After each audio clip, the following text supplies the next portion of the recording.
அம்பிகையை தேவர்கள் பிரார்த்திக்கின்ற போது, அம்பிகை வாழ்க்கையில் ஜடத்தன்மையை அழிக்கும்போது குலத்தையே அழித்து விடாமல் இருக்கும்படி தேவர்கள் பிரார்த்திக்கின்றார்கள்.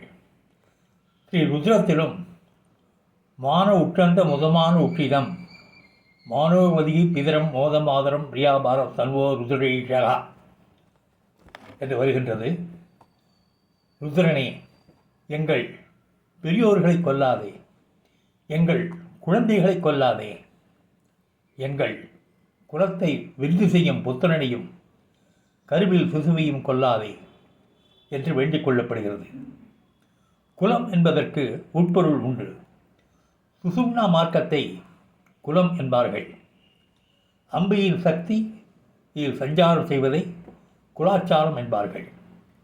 குலமார்க்கத்தில் ஏற்படும் அமிர்தத்தை விரும்பி சுவைப்பவள் குலவழியில் ஒவ்வொரு ஆதாரத்திலும் தங்கி செல்ல வேண்டும் என்று பிரார்த்திக்கப்படுகிறது.